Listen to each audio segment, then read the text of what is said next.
Hi, in this brief video I just want to say that I bought this great album by Bob Dylan. Blow on the Tracks, 1974, 1975, golden years for Bob Dylan. Now, I just want to say that the Beatles basically discovered electronic music. Yeah, the Beatles did that, right. There's the famous track called Strawberry Fields Forever, and in the track called Strawberry Fields Forever they used one of the earliest mellotones, and they did that in late 1966, and we can see that in the anthology version, the anthology part 2. We can see the original version of Strawberry Fields Forever with the mellotron. So that's one of the earliest synthesizers in the world. That's the winter of 1966, and then the proper track came out in early 1967, when it had the orchestra in it, but it still had, you can still see part of the mellotron at the beginning of Strawberry Fields Forever. Now, on the Magical Mystery Tour, the proper album, the Capitol version of the original EP, the later Capitol version, the American version, there's an amazing song, again composed by Lennon. Lennon wrote Strawberry Fields Forever, and he wrote a song called Baby You're a Rich Man, an amazing, underrated song, and it's got the some early synthesizer on it. Now later on we go on to 1968, and in the 1968 album, the White Album, there's a track called, of course, there's a famous track called Revolution Number 9, and it's full of loops, tapes, loops, and that is a form of electronic music as well. And all these tapes and all these devices. It was mainly composed by Lennon again. Yoko and Harrison helped a bit in the song. Right, and there's an unreleased track, again, we can find it on the anthologies, What's the New Mary Jane, which was of course a drug song, again by Lennon. There's got all these weird tape loops and all that weird stuff on it. Again, that's electronic music. And there are a lot of tape loops and weird stuff on the Being for the Benefit of Mr. Kite, that's 1967, on the Sgt. Pepper Heart's Lonely Club Band album from 1967. Now we go on to 1969. George Harrison recorded some amazing songs, two amazing songs on the soundtrack to the Yellow Submarine album. Now the Yellow Submarine album only has 4 new songs by the Beatles, and one of them is called Only a Northern Song, and again it has these weird tape loops and all these weird synthesizers on it. Now in the same year, it was recorded in 1967 but it came out in 1969. Now in the same year Harrison recorded his second solo album, and it has 2 big instrumental tracks on it. It's called Electronic Music, and it has 2 amazing psychedelic electronic music songs on it. And in the same year, of course, we got the Abbey Road album, which was in fact recorded after Let It Be. Let It Be was recorded in January. Most of the songs were recorded like in late 1968. It was recorded in early 1969, and it came out in early 1970. So it's about a year elapsed before the Let It Be album was probably recorded. And in the summer of 1969 we did the Abbey Road album. And in that album we have Paul McCartney doing the amazing, funny little whimsical track called Bam Bang, Bam Bam Bam. It's got the synthesizer on it, and we have Lennon doing Because, an amazing ballad with the Moog synthesizers on it. We have a heavier track called I Want You, She's So Heavy, but again it has a sort of effects. It has these sort of cloudy effects, and that is an early synthesizer by Lennon. The McCartney song, I couldn't remember. I couldn't even remember that the title was Maxwell's Silver Hammer. It's a whimsical song, and it has the weird Rick Wakeman style move on it. And of course, Harrison's big hit, Here Comes the Sun. Again, it has some weird Moog synthesizers on it. So in 1969 we have Only Another Song, Here Comes the Sun by Lennon, Because, What You See So Heavy, two songs by Lennon, Maxwell's Silver Hammer by Paul McCartney, and the two big lengthy songs on the Electronic Sounds album. So that's, let's say, the beginning of electronic, weird electronic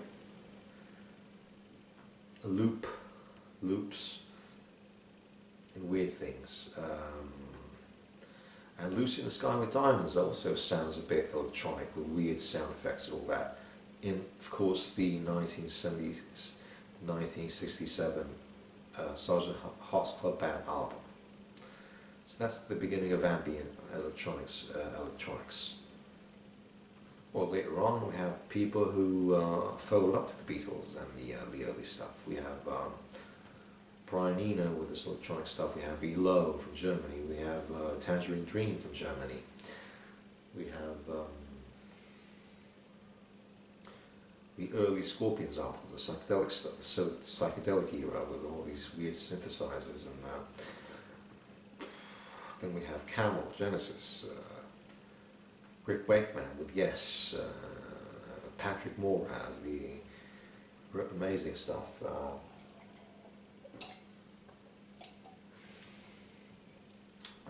Queen didn't record any.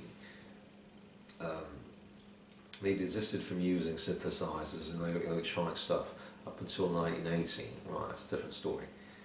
But anyway, if I start from the songs I mentioned during the Beatles era, we have ambient music, Tangerine Dream, we have Eloy's, early Scorpions, Genesis, Camel, you name it, Brian Eno, using all these weird synthesizers, Pink Floyd, Rick Wright did all that electronic stuff, all that amazing stuff, and the Imaguma album on the, you name it, Source of All Full of Secrets, and all these weird Moog synthesizer effects, weird effects, and so anyway, and we also have some early synthesizers by The Doors and even by Simon Garfunkel. So we have weird synthesizers on, let's say, like Strange Days, songs like Strange Days, or the Not to Touch the Earth album. All these weird synthesizers by our good friend Raymond Zarek, Rick Wakeman, the master synthesizer Patrick Moore has, you name it.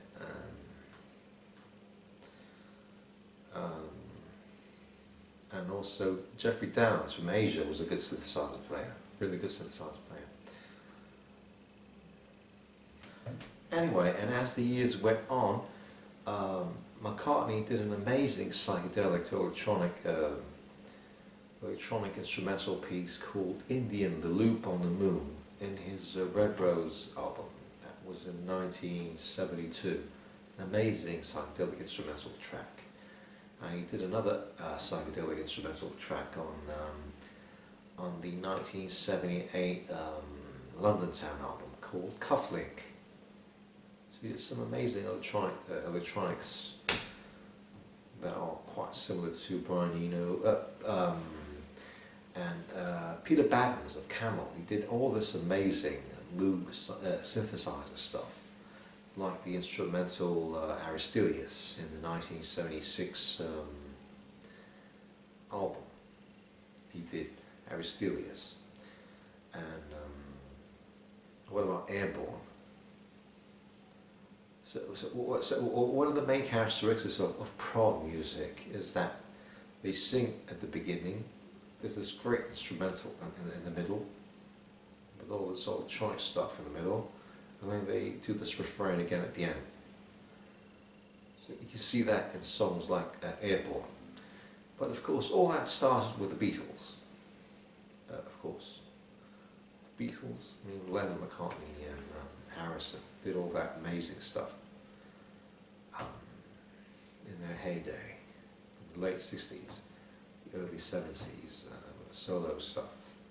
Like, for example, Mind Games. Mind Games was an amazing album, recorded in and it opens the 1963 album with the same name. It's got the Mellotron and all that electronic stuff on it. Mind Games, an amazing song with Carmen. And he wears all these weird hats with a feather, and he goes into the park in New York. Mind Games. Peter Baddens, Brian Eno, Rick Wakeman. He did all that stuff in the Tales of Oceans album. He did all that great stuff in the Tomato album, 1978. He did all that amazing stuff in the Awakening song, the 20-minute opus, and he did all that solo. Rick Wakeman did all that solo stuff. The 1984 album, the Six Wives of Henry VIII, or Journey to the Center of the Earth album. All this amazing stuff. Rick Wakeman, he did all that electronic stuff with Black Sabbath. Yes, Rick Wakeman. The electronics was he worked on the Sabbath Tablet song in the 1973 masterpiece, Sabbath, Bloody Sabbath. An amazing song from 1973. And McCartney 2, McCartney 2, which was recorded in 1980, it's got some electronic psychedelic songs on it, like Waterfalls, and what else? So it all started with the Beatles, I think. The late 60s, early 70s, they did all that weird electronic stuff, from tape loops, mixing tape loops, along with the manager, along with the guy at the head of Abbey Road, George Martin, of course. Of course, Phil Spector. He discovered the wall of sound, and there was all those other guys at Abbey Road. For example, they used all those experimental stuff on Yellow Submarine with various sound effects. They even had a cardboard thing, when they did the Yellow Submarine song. So, what about Tomorrow Never Knows? Tomorrow Never Knows from the Revolver album. Again, they used loops and tapes and all that stuff, and they recorded an electronic thing. It was not actually a synthesizer, but mixing all these tape loops and all that, it gives this the ambient sound. Tomorrow Never Knows. Tomorrow Never Knows was, again, it was covered by Phil Collins, and it was one of the few good songs he did in a solo career. I'm not really impressed by the solo career of Phil Collins, but his cover of Tomorrow Never Knows by the Beatles is amazing. It's truly amazing. Genesis. Peter Gabriel used all that electronic stuff, along with Tony Banks. Tony Banks was an amazing electronics wizard. Tony Banks was a second of Rick Wakeman, who did Genesis, all that stuff on the Selling England by the Pound album.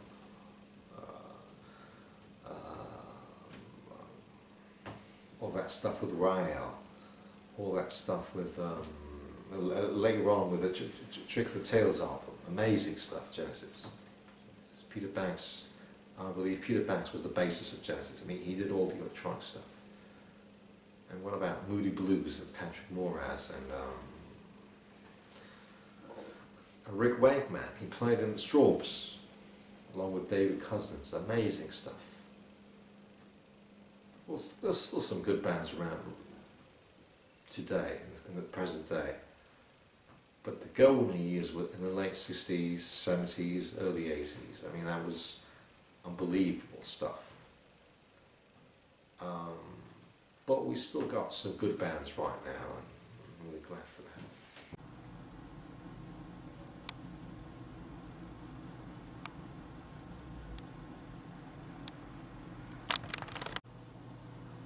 Rick Wakeman.